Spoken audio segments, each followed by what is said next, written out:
Hub in 2018. In this role, he has responsibility for Lilly's biotechnology and chemistry efforts across research and development, including global clinical trial supply. He also has responsibility for Lilly Research Laboratories R&D operations. And prior to 2018, he served as Senior Vice President for Lilly's Product Research and Development Group. Bill received a Bachelor of Science in Chemistry from Indiana University and a doctorate in biochemistry from the Rockefeller University. And he performed postgraduate studies in cell biology at Harvard Medical School, where he received the National Institutes of Health Fellow Award. He is the author of over 30 publications in scientific journals and is an inventor on 44 issued US patents. So again, the title of Bill's presentation is Straight to Job Market. And please welcome Bill, and I will turn the presentation over to you. So, Bill? Okay, yeah, I mean, if somebody could run the slides from your end, that would be great, because my comp is not cooperating. Sorry. No worries. Share slides. All right. Okay, thanks. So I'm gonna speak to the group today about going to the straight to the job market. So if you could go to the next slide, please. You know, one of the dilemmas that people face nowadays as they're looking to graduate is whether they want to continue to get more education, go straight to the job market, or potentially both. So let's go to the next slide, please. You know, one of the questions that I hear oftentimes, particularly from undergraduates or even master's students, is whether a PhD is really necessary for career success. I would say at academia, particularly if you want to become a professor, more often than not, that is the case. I think in industry, it changes. I think that you will hear a variety of opinions. I can think of some very specialized areas where a PhD helps quite a bit.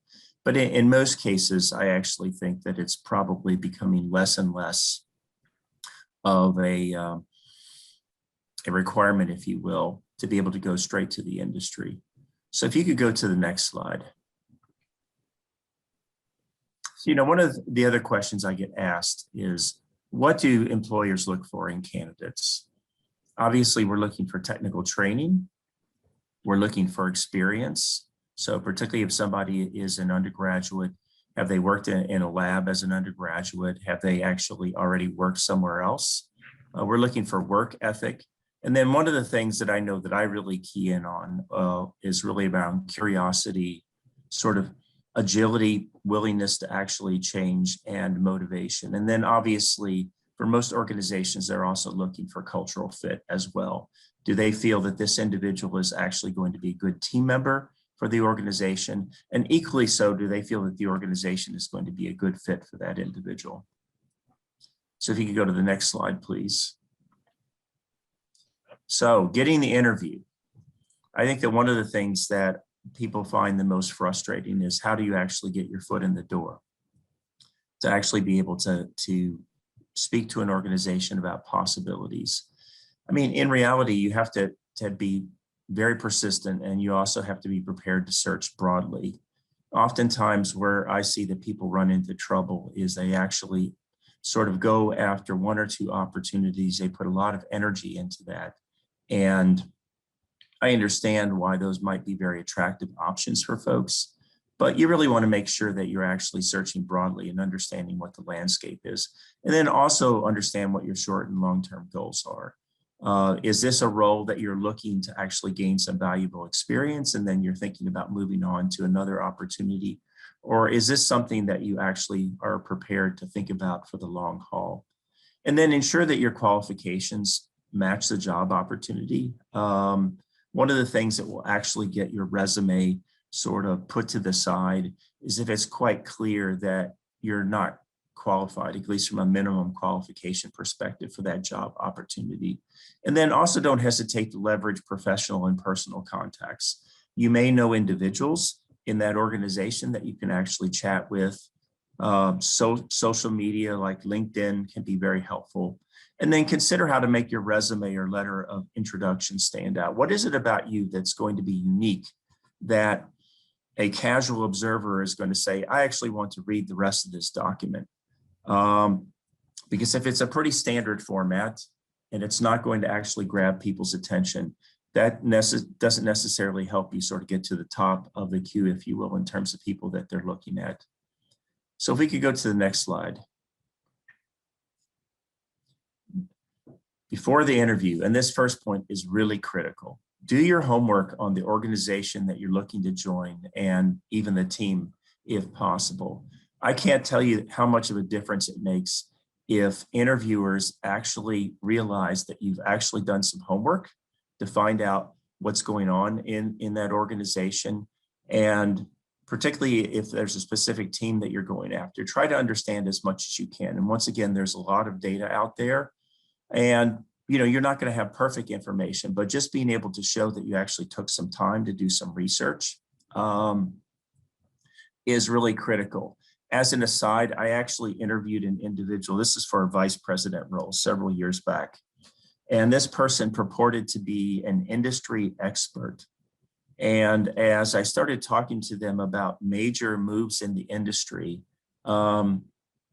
they were like surprised by what I was talking about. And I was talking about deals between organizations that were like multi-billion-dollar deals. And so this person who had actually, and then they weren't able to actually talk about what my organization was doing, yet they actually claimed to be very interested in joining us and actually were an expert about what was going on in the industry. So I quickly realized that they hadn't actually done any homework, which, as you can imagine, that was kind of a big downer. And then consider how you'll answer the expected questions, like why would you want this role? Why would you be interested in joining our organization? What is it that you want to do with your career? Practice, think about how you would answer those questions, but don't come across as rehearsed, where you just sort of like, spout out an answer that sounds very canned, but you want to actually be prepared for the kinds of questions that you think are going to be asked. And then consider what questions you want to ask the interviewers.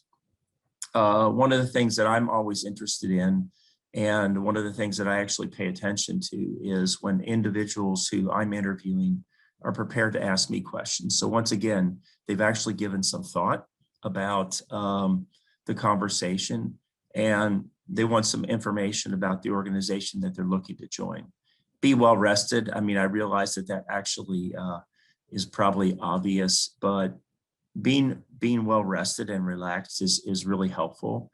And then understand that this interview will be great experience, regardless of whether you get the role. One of the things that I personally learned over time is that the first one or two discussions you might have when you're looking for a job may be a little rough, both from their perspective and your perspective. But once you actually understand how these things go, it's actually very useful for future opportunities. So if we could go to the next slide. During the interview, be humble but confident, and make sure that you make eye contact. I see a lot of individuals who, in the attempt to try to not sort of toot their own horn, come across as very humble, but also very unsure of themselves. But on the other hand, you don't want to come across as like you know everything. And so it's striking a right balance, and make good eye contact. Be able to speak to your passion and goals. Why did you go into science in the first place? What drove you to that path? What is it that you hope to achieve in your lifetime as in the professional setting? And then think before answering questions. It's okay to actually respond by saying, that's a great question. And then pause for a second and then actually answer the question. I mean, I will use that myself even to this day, to actually give myself at least a few seconds to actually reflect on how I'm going to frame my answer, as opposed to just sort of automatically trying to answer the question and then realize that I'm not actually doing a very good job of explaining myself. And then frame your answers in what people refer to as the STAR format: situation, task, action, and result. So if you're asked, like, what is your most important accomplishment? Don't just go in and immediately start talking about the tasks that you did, but make sure that you actually frame the reason why that task was important, so that you can show that you actually understood the background of the situation, then make sure that you actually not only talk about the task at hand, but also the actions that you personally took and what the result was. And then once again, make sure that you ask the interviewer questions. So if we could go to the next slide. Some good questions to ask interviewers. I actually give this advice to people I'm mentoring in my organization, is to ask, what are the major challenges facing your team? You will learn a lot about that individual and the organization they're part of by how they answer this question. If they don't answer the question or they don't do it in a very satisfactory manner, you have to wonder whether they actually are prepared to be able to speak to the journey forward. Secondly, by understanding what those challenges are, you can immediately start to assess for yourself whether your skill set and your experience, but also your interests, might be an asset to the team as they're trying to tackle those challenges. So how is your team trying to tackle these challenges? So not just say, well, what are your challenges, but actually ask, well, what steps have you taken so far? And once again, I think that you may be able to build a bridge with the interviewer in terms of talking about how your background and your interests might be able to help the team.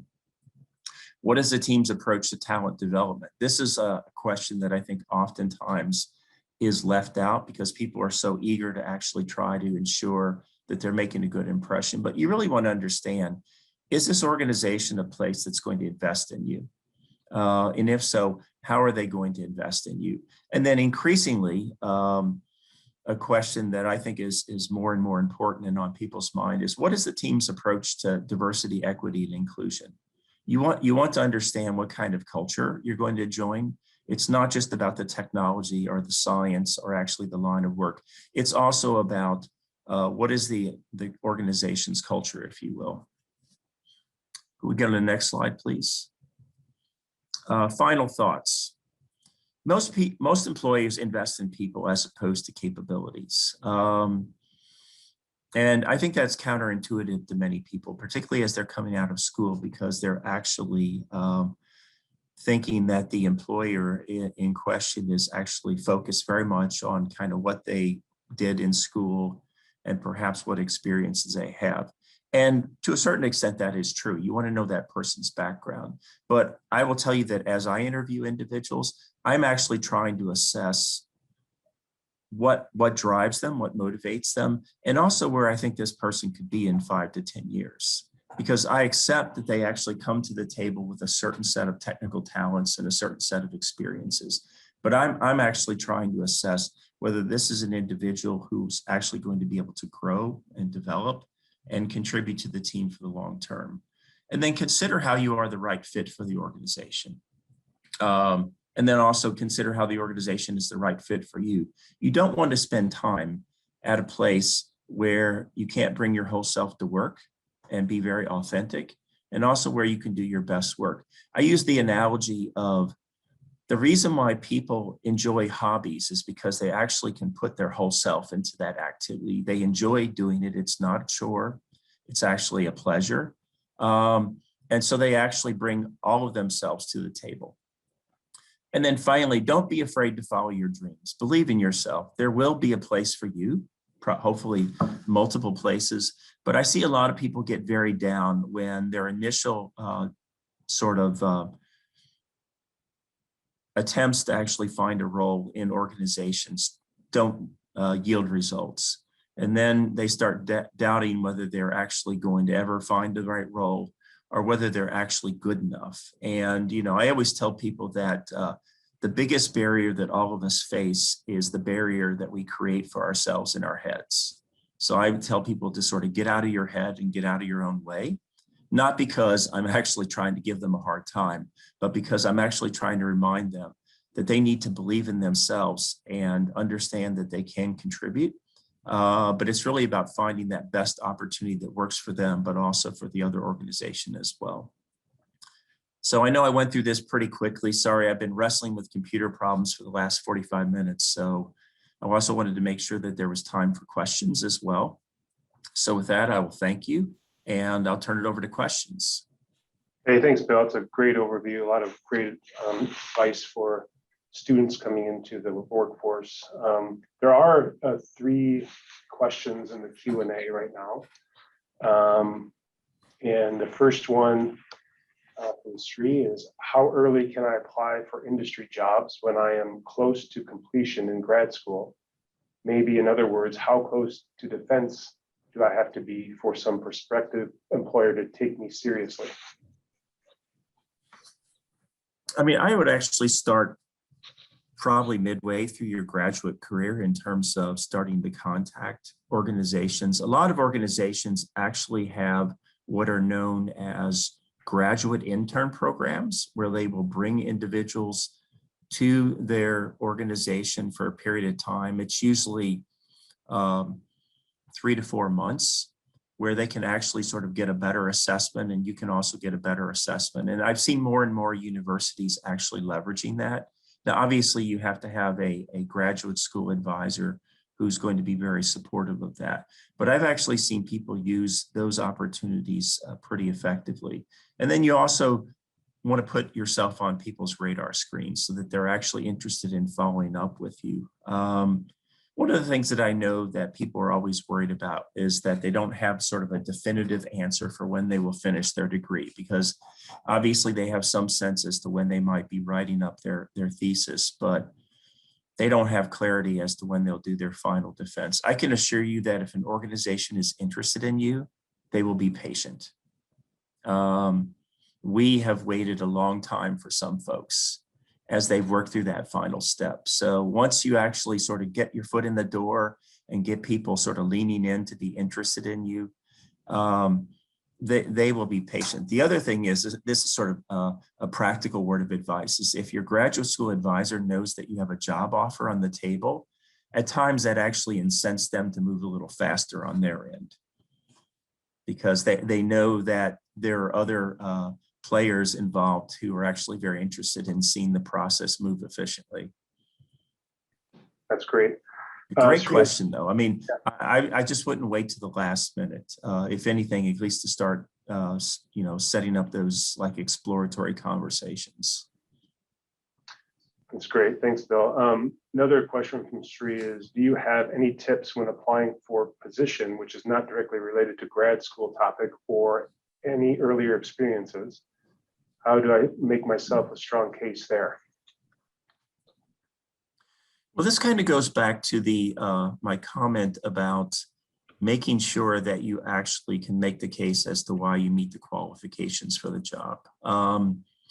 Honestly, in the life sciences in particular, and I'm talking about both biology and chemistry and related fields, there's a lot of overlap nowadays. That sort of the hard, sort of rigid lines between those disciplines seem to be blurred. So people will talk about chemical biology and such. And so this is where being able to talk about your passions and how you hope to leverage your experience to date, moving forward into new opportunities, is really important. And I always tell people to think about your training and also your experience as sort of like a foundation of a house. All houses have foundations and they have to be strong.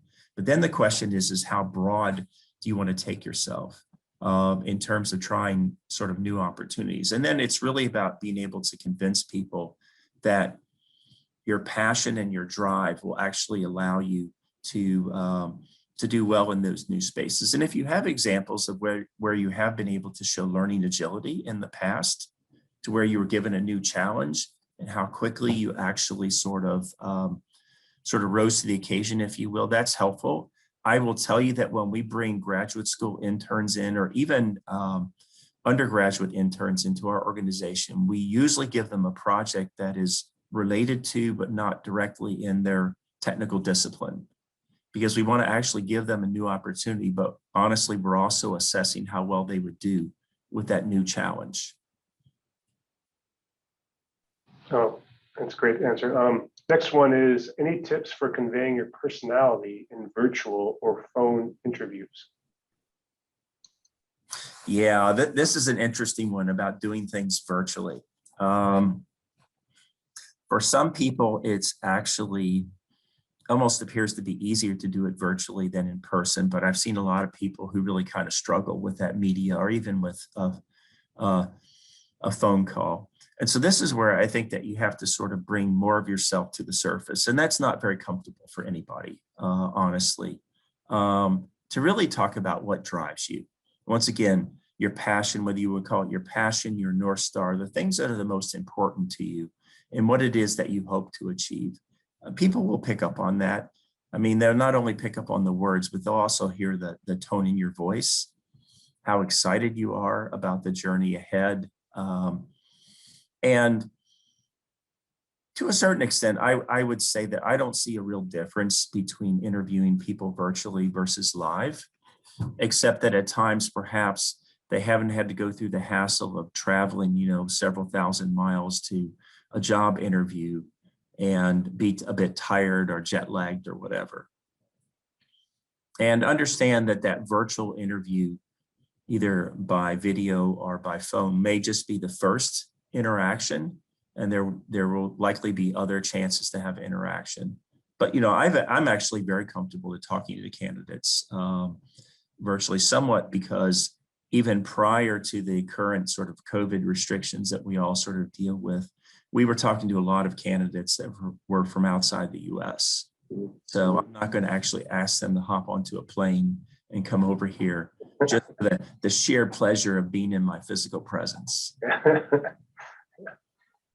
great. Will tell how engaged you are in the phone call. Yeah. By the way you talk and tone of your voice. So think about how you're going to bring that sort of more of yourself to the table. The next question is, Make it very interactive as well. Once again, asking questions is a good way to actually have a balance in the interview. You don't want to get into an interview, and I know some scientists that just like to sort of put people through the gauntlet and just ask them continuous questions. You have to try to redirect some of that energy and make sure that some of your questions are on the table as well. Right. The next question. Fantastic questions. I'm sorry that the technology is not working for me on my end, but I appreciate the chance to interact with you guys. When am I allowed more apt to ask employer at the prospective company during an informational interview about a role? Okay, what am I allowed to ask an employer?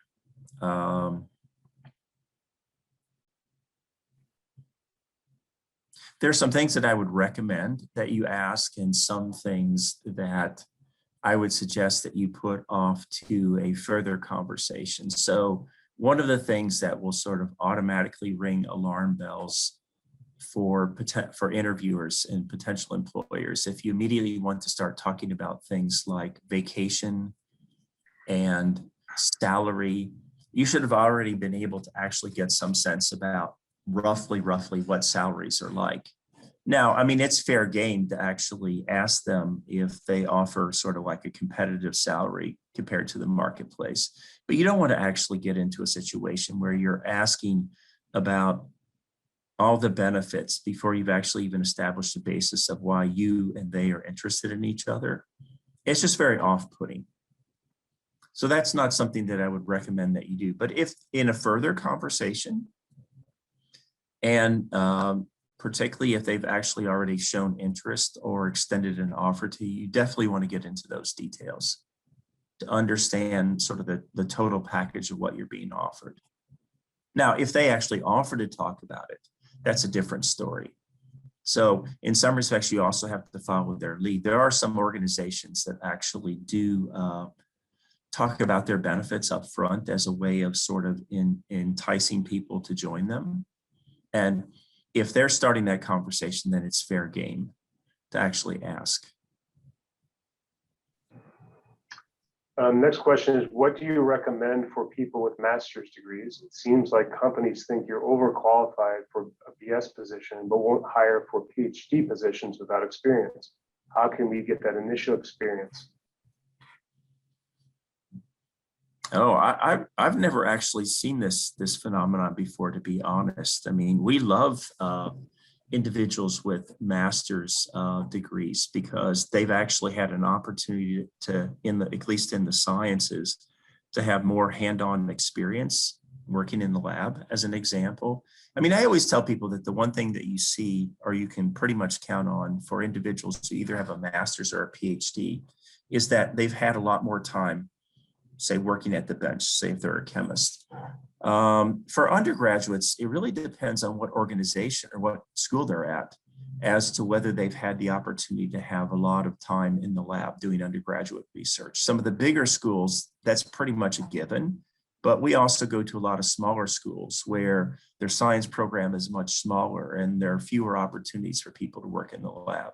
So to me, having a master's is actually translates, this person comes with greater experience. It doesn't necessarily make them smarter, but it actually does. It's a form of work experience in my book. Yeah, we don't have the conversation that, you know, if you have a master's, you're not qualified for grad or for sort of PhD roles, but you're overqualified for BS. We kind of look at BS and masters from a hiring perspective in sort of the same realm. It's just that one group with the masters is more advanced in terms of their training. Right. And this goes into this other question from Madison about, you mentioned that level of education is beginning to vary more in industry, master's, PhD, et cetera. If you do not have a PhD, are there natural limits to the levels you can reach in leadership roles? I don't think so, personally. I think that some people still sort of hold to that.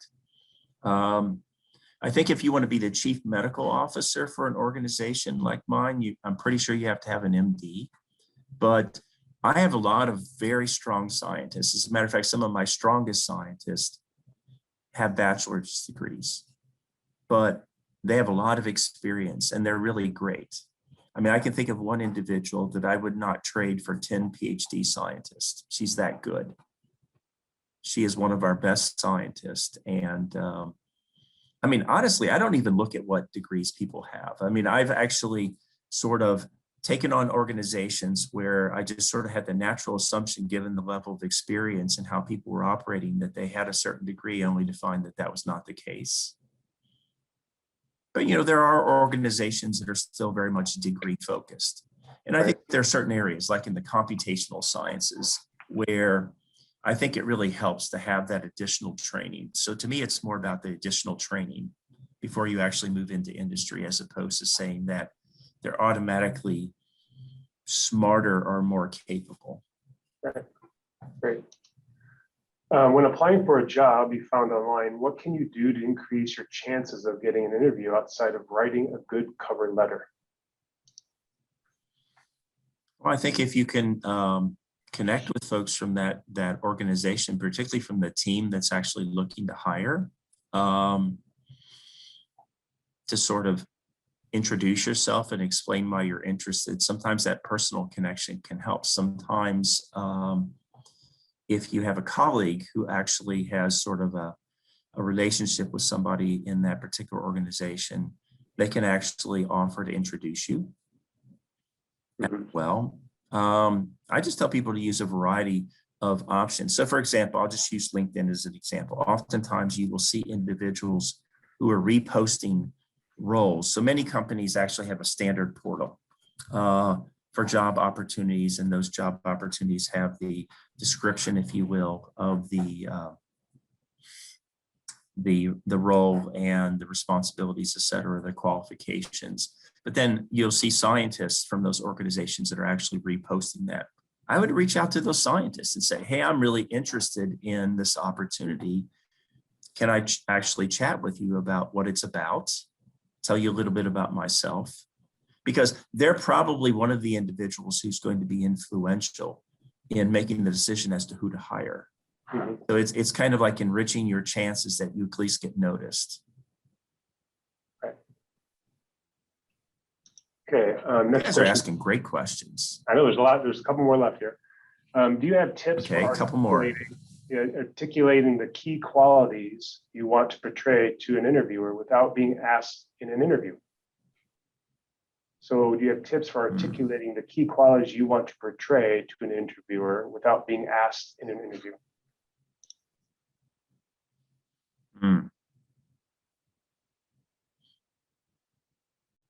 I think a lot of people feel that they have a pretty good sense of individuals' sort of technical backgrounds and experiences from their resumes, and they may ask some questions. I find that a lot of people are actually trying to get a sense of what's that person's motivation and drive, and also assessing as to whether they're a good fit for the team. So, I mean, I think if you like working in teams, and most organizations actually sort of, elevate that in importance, given that what we do is complicated. Talk about the reason why you actually like working with others. Because traditionally, I mean, particularly when I was being trained, we were all rugged individualists and nobody was actually even given opportunities to work in teams. And so then you come to an organization where it's all about teamwork and you're like, well, I have a lot of technical skills, but my social skills may be a little bit lacking. Don't be afraid to talk about things that are unique about you that may or may not be relevant to the job at hand. Talk about your life story. What is it about you that was unique? What were the challenges that you had? How did you deal with those challenges? Those are the sorts of things that draw people in. And to the extent that you can actually just appear to be very comfortable in the interaction, that helps. I mean, I always try to make my interviews very easy in that I know a lot of other people are going to ask like a ton of technical detail, and I'm actually more interested in learning about the person and letting them ask me questions. I learn a lot about people from the questions they ask and how well they engage in the conversation. So think of it as more of a conversation than you're sort of getting interrogated. Now, you will still run into a few people. I mean, I can think of one chemist who likes to put chemistry problems on the board and then ask people to solve them. I'm like, that's like so old school. That's rough. And he will grade people as to how close they get to the answer. I'm like, oh. That's pretty rough. Yes, everybody has their way. We have one quick last question, and then we have to wrap up because it is at almost 9:30. When companies ask you to brainstorm on some new projects after the job interview that can take their technology forward before offering a role, how do you navigate that? It seems like it's exploiting someone else's ideas in the name of the interview process. Should I consider this as a bad sign? Well, I think if anybody is asking you to help them sort of solve their problems, they can't explain why, that may be sort of something that you might want to be a little bit cautious about. Oftentimes, when interviewers are asking you about what are your thoughts about how you might approach solving an issue, they're actually trying to get a better sense of how you actually approach problem solving and how you think. What's once again is actually giving them a line of sight into some of the intangibles, the things that you can't actually determine from a resume.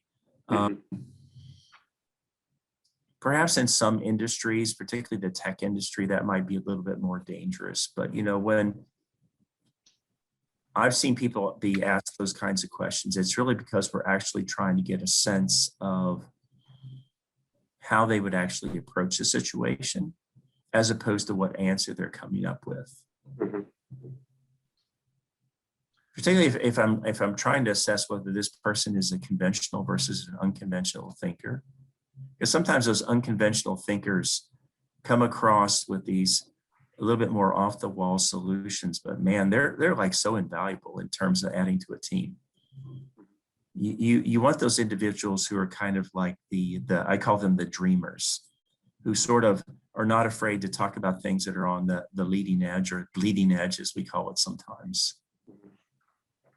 But then you have to be able to pair those folks with folks who actually know how to execute the playbook. But sometimes I just ask people open questions like, if you were in this situation, how would you approach it? Because I'm actually more interested in how they solve or answer the question than asking them to actually solve our problem. All right, we're at the bottom of Great. the I think hour. that we are out of time. Thanks so much for putting up with my technology problems. I do apologize. I obviously have to No go worries. to support and figure out what's going on here. Yep. But I very Thank much you. appreciate your time and hope everybody is enjoying the conference. Thank you. Thanks for coming and thanks for the great Thanks, Mark, for helping me here, my friend. Take care. Bye. Bye-bye.